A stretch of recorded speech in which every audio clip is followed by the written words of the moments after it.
I oversee like 7 radio stations in the Augusta area, which is Power 107, 96.3 Kiss FM, WBBQ, and a host of others.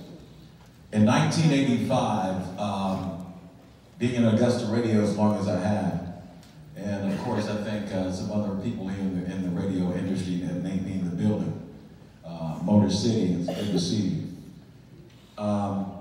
In 1985, we launched a station called WFXA, which was Foxy 103 during that time. And over the years, it was owned by the Woodford Group and later on by Davis Broadcasting. We've generated some of the best talent in the Augusta area.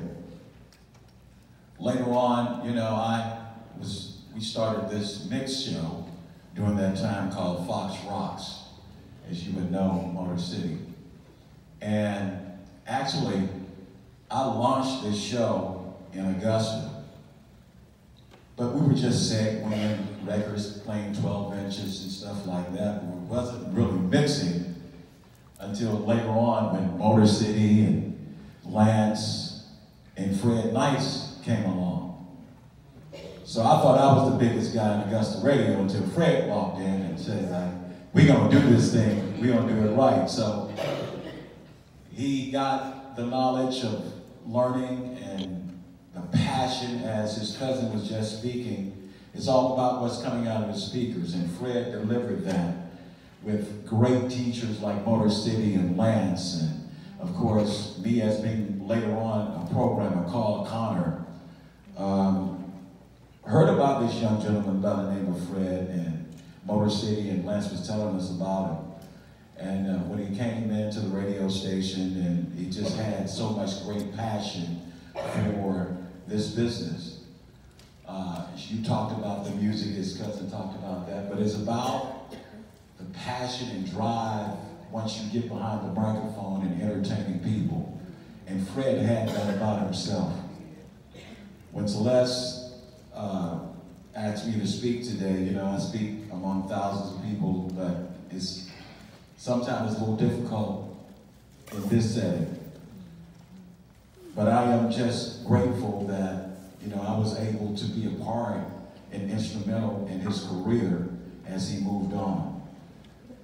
In 1999, I left the radio station to go work for Cumulus Broadcasting, which we inherited a monster station called 96.3 Kiss FM and Power 107. Fred moved on, and all the accolades that he received, and instrumental in a lot of people's careers in the music industry, as you saw on the program here. And that's through his dedication, passion, and people believing in his talent and exposing a lot of these artists in the Augusta area. He will truly be missed, never forgotten. And Mr. Hollins, Celeste, the whole family, I want you guys to just keep strong. Because every time you turn on that radio, it's going to be a reflection of your son for what he instilled in so many listeners' ears in Augusta radio.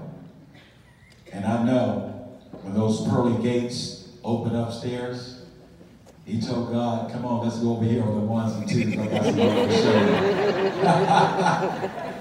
you. To all of his family, friends, all of his classmates, I want y'all to stand up. All of his classmates and friends and family, if you're here, and anybody had any association with Fred, please stand. Let's give them a big round of applause.